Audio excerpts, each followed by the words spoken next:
do you feel about Boss giving you the name Officer Ricky? I just want to hear it from you. Baby, I'm worth too much money to even be, you know, sidetracked on this carpet. No, this is not the G-Unit sneaker. Sorry.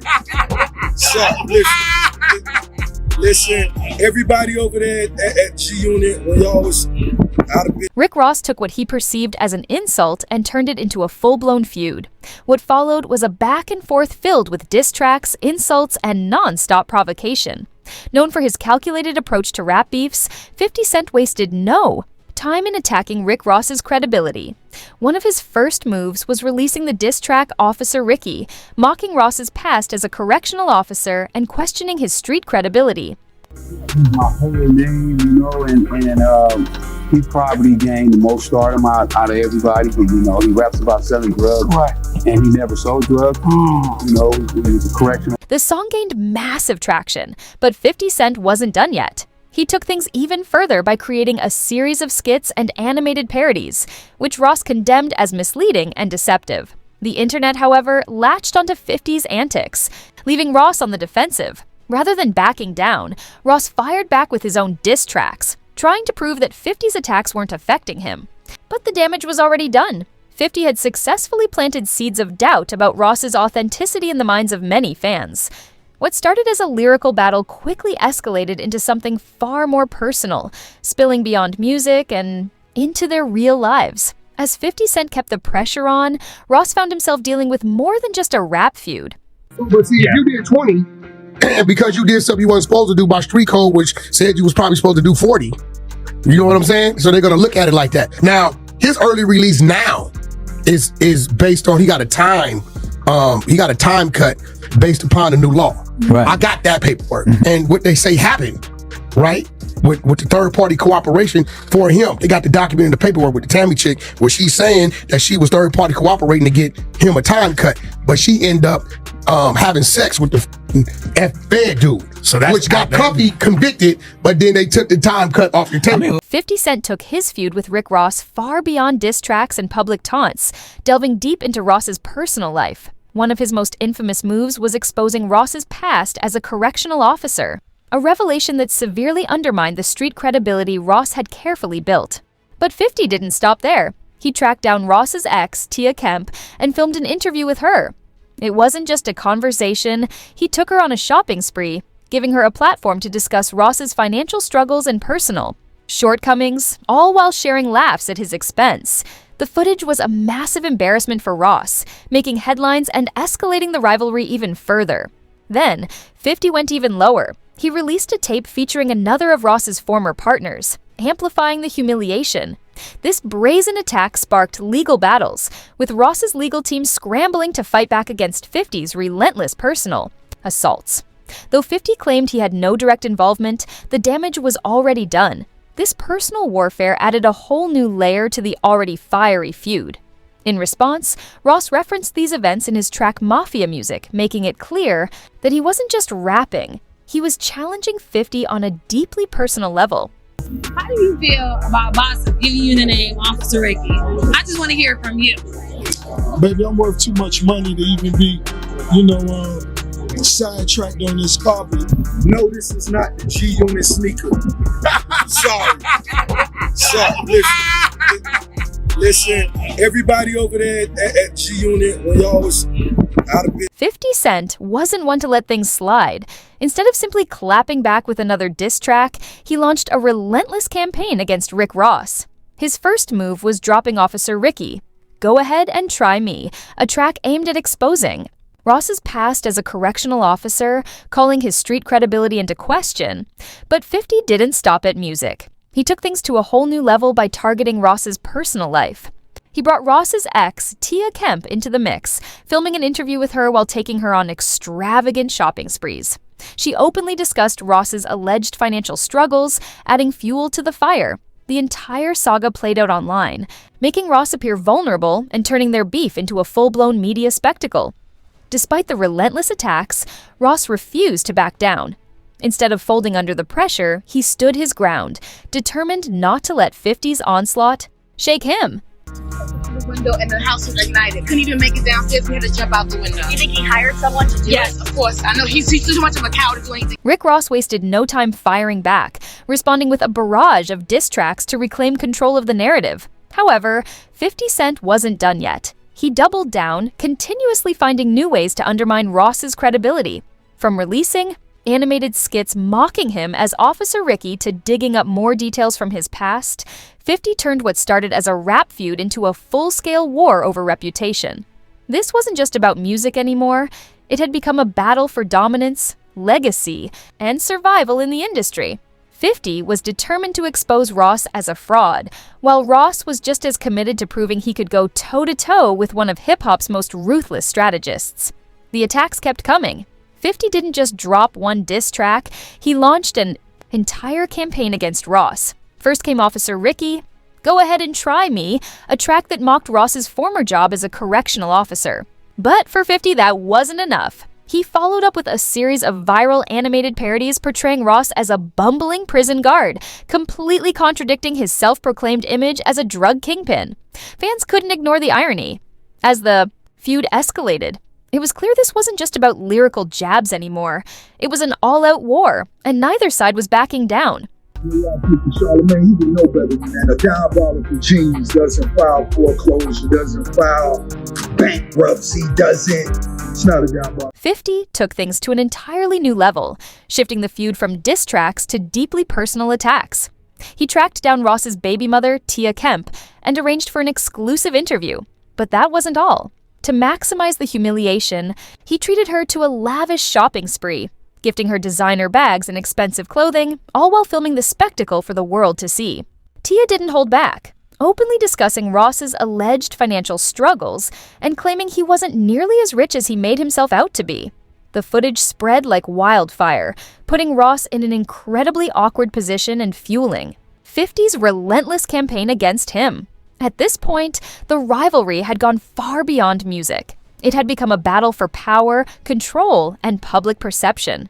50's mission was clear: to expose Ross as a fraud and systematically dismantle his career, just as he had done to rivals before. Did you know Rick while he was working in law enforcement? He was a correctional officer. So we're clear he was a correctional officer. I'm deciding to fuck your life up. Rick, bro, I'm gonna fuck your life up. For fun. This a few times. It's not new. I do this all the time. Ricky's crew. He said he got a $2 million Ross refused to back down. He hit back with Valley of Death, addressing his past as a correctional officer while making it clear that it didn't define him. Embracing his larger-than-life boss persona, he doubled down on his music and brand, determined to rise above the controversy. But the storm was far from over. 50 wasn't finished, and Ross was about to realize just how far his rival was willing to go. Meanwhile, another major figure entered the picture: the real Freeway Rick, Ross. Unlike other rappers who simply referenced famous criminals, Rick Ross had built an entire identity around the name.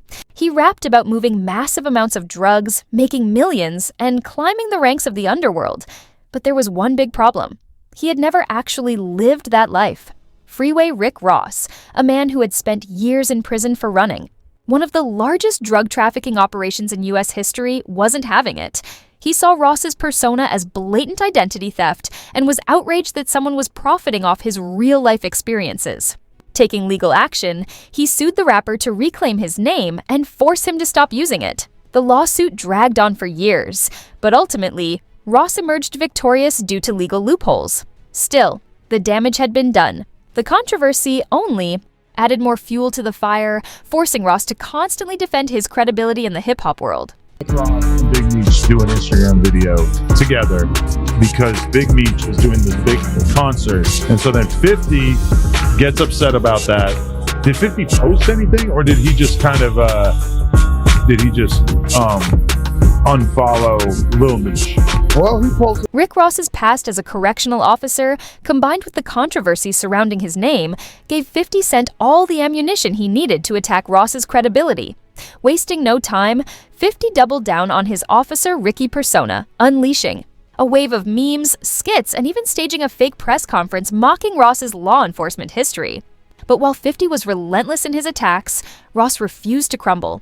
Instead of getting caught up in a cycle of back-and-forth insults, Ross took a different approach. He focused on his music. And it turned out to be a game-changing move. Rather than letting 50 dictate the narrative, Ross dropped Deeper Than Rap, an album that would go on to be one of his most celebrated works. Tracks like Mafia Music, Magnificent, and Maybach Music 2 resonated with fans, proving that no matter how hard 50 pushed, Ross still had a dedicated following. The Officer Ricky jabs didn't derail his momentum.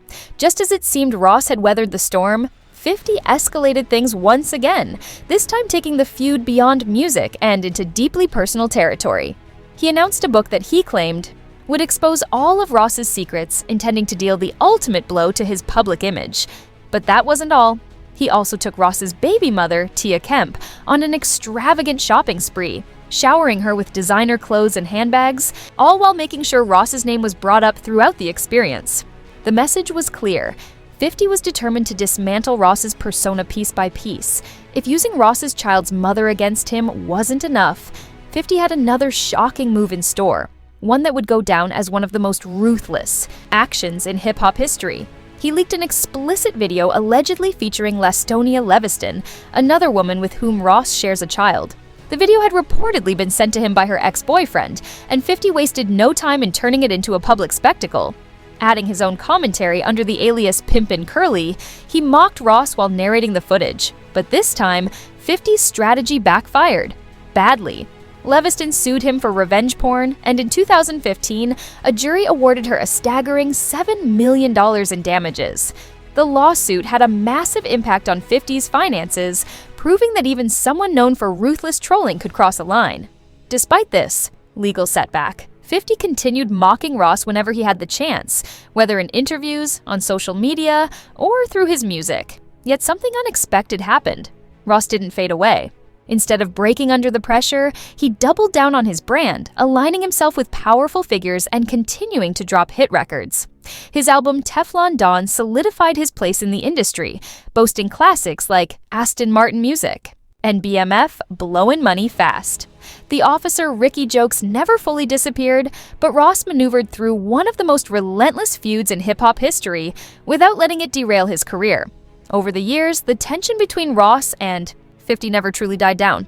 50 still takes occasional shots, and Ross responds in his own way. But in the grand scheme of things, Ross proved that while he might not have outright won the battle, he also wasn't defeated. In hip-hop, sometimes surviving the war is the greatest victory of all. Though the Officer Ricky jokes may have left a mark on his legacy, Ross found a way to reshape the narrative. While 50 flooded the internet with memes, Ross was stacking up wins, both musically and in business. Albums like God Forgives, I Don't, and Mastermind were both critical and commercial successes, and songs like Stay Skemmin' and Aston Martin Music kept him relevant. Meanwhile, 50's music career began to fade, and his focus shifted toward television, where he found enormous success with Power and other ventures. In a way, both emerged as winners. 50 exposed Ross's past and controlled the narrative early on, but Ross proved that fans ultimately care more about music and business acumen than outdated street credibility. While Ross's reputation took some hits, he never collapsed. And while 50 might have won individual battles, it didn't mean Ross lost the war. This feud will go down as one of hip-hop's most ruthless conflicts, proving that in this industry, success is about adapting and persevering. Both Ross and 50 did exactly that. Even after all these years, the animosity between them hasn't fully disappeared. Their ongoing jabs and recent controversies suggest this rivalry may never truly die. With the added drama surrounding the BMF series and Big Meech, things have only grown more complicated. One thing is for sure, 50 Cent isn't letting this go anytime soon. But what do you think? Will 50 Cent and Rick Ross ever squash their beef, or is their feud destined to last forever? And was Ross wrong for associating with Big Meech despite 50's connection to the BMF series? Let's discuss in the comments below.